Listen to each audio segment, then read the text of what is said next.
Atenção! Começa agora uma teleaula de Química do Ensino Médio. Você vai assistir a teleaula de número 4. Bons estudos!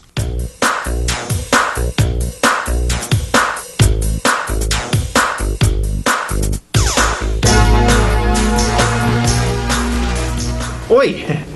Eu estava aqui decorando as falas do meu personagem, o Clóvis, da banca. Você lembra da história dele, não é mesmo? O Clóvis é um cara muito preocupado com a quantidade de água que a gente consome. Por isso, ele começou a fazer algumas experiências para tentar limpar a água do mar. Ele até que conseguiu tirar as impurezas. Que não estava dissolvido na água como areia. Mas o sal dissolvido na água do mar, ele não conseguiu tirar. Mas ele descobriu que fervendo a água, ela evapora, mas o sal não. A história é essa mesmo. E hoje, de uma vez por todas, a gente vai aprender a separar o sal da água. Para isso, o Clóvis vai até o laboratório de uma das suas clientes, que é química. E lá, a gente vai aprender o que é água pura. É isso mesmo. Hoje você vai saber o que é água pura. E hoje você também vai saber o que é destilação, vaporização, condensação, ebulição e temperatura de ebulição. Zezé, cuida direitinho da banca, tá? Tá, deixa comigo. Tchau, Zezé. Tchau, tchau. Agora nossa teleaula tá começando.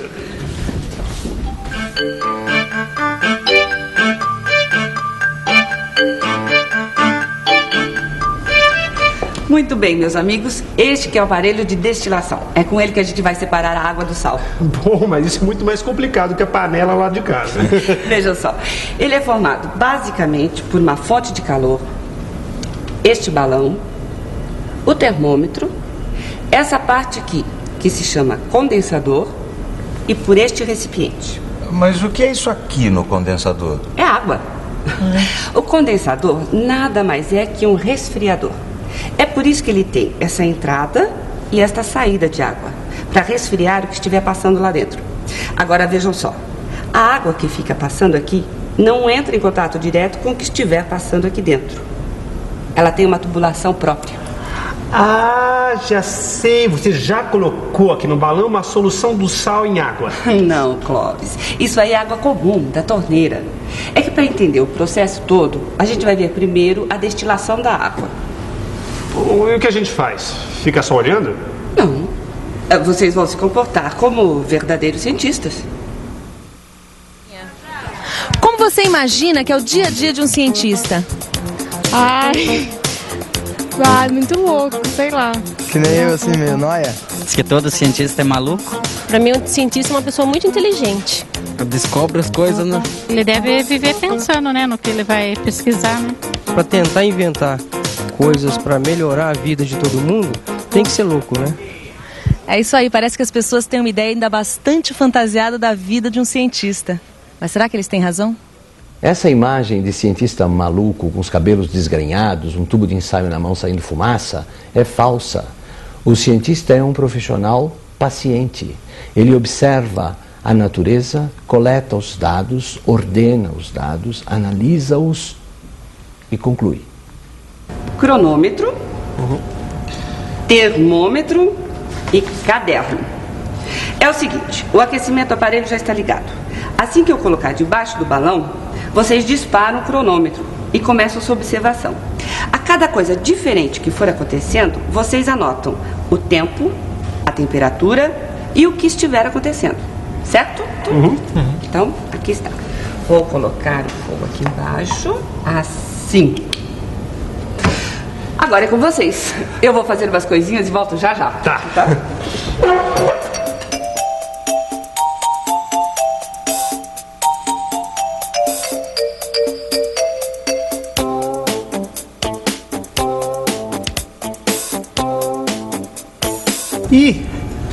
E olha, apareceram algumas gotas na parede do balão. Anota aí. 7 minutos, 37 graus Celsius. Ué, a gente não fala centígrados? Fala, mas está errado. Isso eu li numa revista. O certo é dizer graus Celsius. E as gotas estão se formando mais pra cima, tá vendo? Então anota aí. 9 minutos, as gotas estão se formando mais para cima. 60 graus Celsius. 10 minutos, a água está começando a ferver. Temperatura? 100 graus Celsius.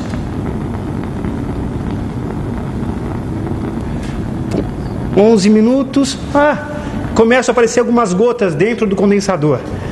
Temperatura 100 graus Celsius.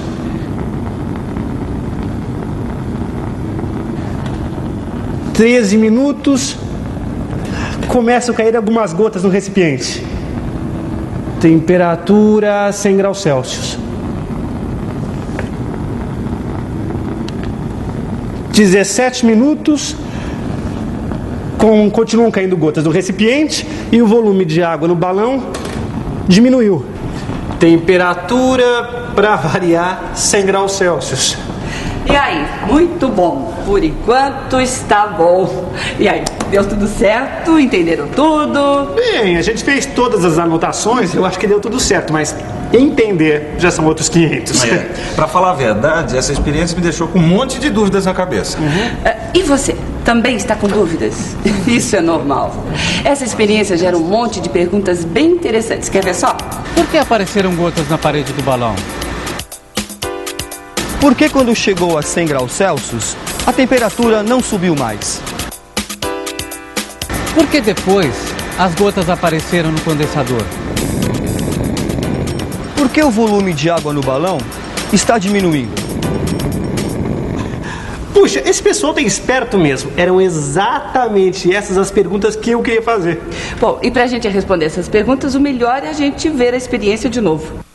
Com o aquecimento, a temperatura da água começa a subir. E com isso, começa a sair vapor.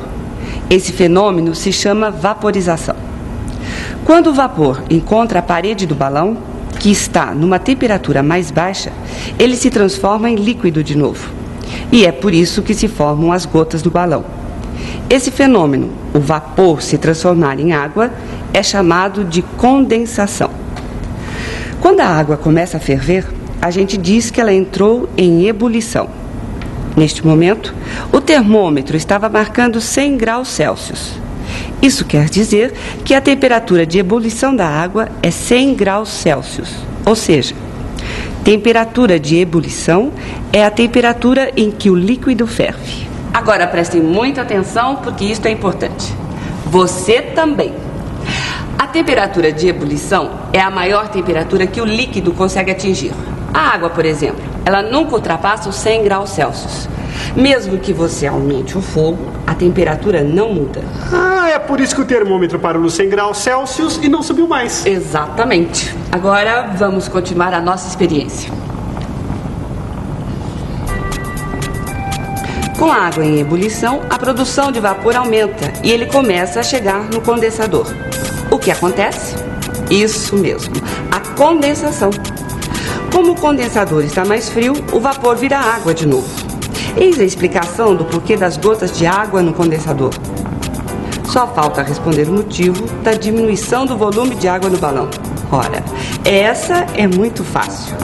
É porque a água está se transformando em vapor. É claro que esse vapor vira água de novo, gota a gota, só que em outro recipiente. Então, gente, esse processo todo é chamado destilação. Quer dizer, a destilação é uma ebulição seguida de uma condensação. É por isso que a água que se condensou aqui é chamada água destilada. Água destilada? Peraí, destilado?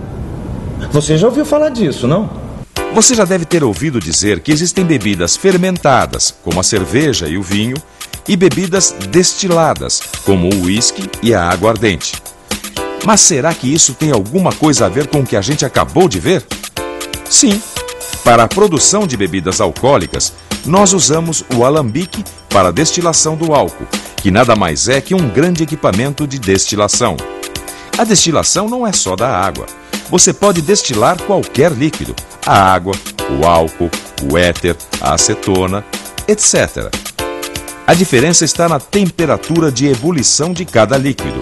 No caso do álcool, ela é de 78 graus Celsius. Olha que interessante! Eu acabei de descobrir que a temperatura de ebulição do éter é 34 graus Celsius. Isso quer dizer que num dia de muito calor, ele ferve temperatura ambiente. Bom, parece que finalmente eu vou conseguir aprender a separar o sal da água. Olha só, no balão tem uma solução de sal em água, como água do mar.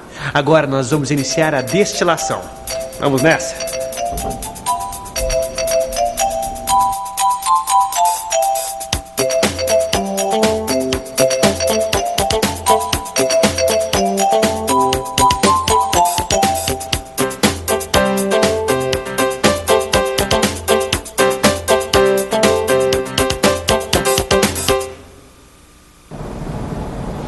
Olha só, Clóvis, deu certo.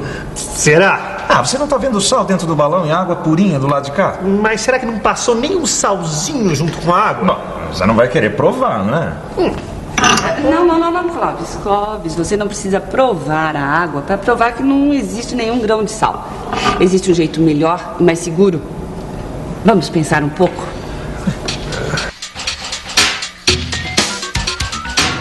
Vamos pensar um pouco. Como ter certeza que o sal não evapora com a água? Um momento, peraí. Já sei. E se a gente pesar o sal antes de colocar na água e pesar depois da evaporação? Se o peso for o mesmo, quer dizer então que o sal não evaporou com a água. É isso. E para ter certeza, é melhor fazer a prova dos 9 no laboratório.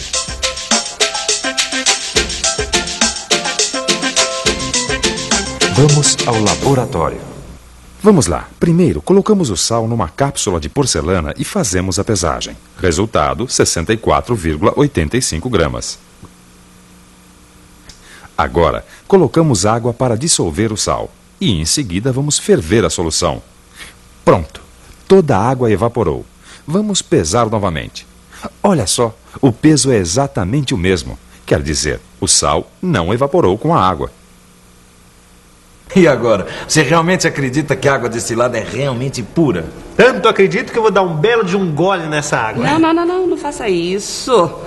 A água destilada é realmente o que nós químicos chamamos de água pura, mas ela não serve para beber.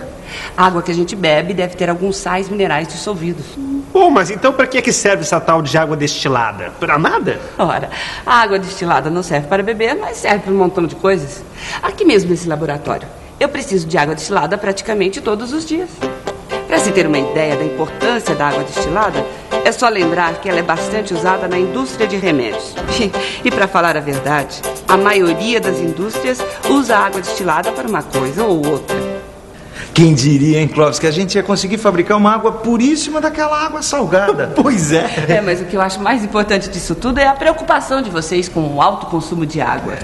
É verdade. O desperdício de água não está com nada. É um problema que a gente tem que encarar de frente. Mas depois eu conto como. Bem, então agora enquanto eu me despeço da minha amiga química, você fica com a revisão. E atenção, se liga aí que é hora da revisão. Na teleaula de hoje, você conheceu o aparelho de destilação. Um aparelho útil para a separação de líquidos com substâncias dissolvidas. Durante a destilação da água, você viu que acontecem vários fenômenos. A vaporização, quando a água se transforma em vapor. A ebulição, quando a água ferve. E a condensação, quando o vapor se transforma em água de novo. O resultado, a água condensada, você viu que se chama água destilada ou água pura. Você aprendeu também que cada líquido tem a sua temperatura de ebulição e que esta é a máxima temperatura que o líquido consegue atingir. Por último, você verificou que nenhum grão de sal evaporou com a água durante o processo de destilação. Muito bem. Você aprendeu que é possível purificar e destilar não só a água, como qualquer líquido.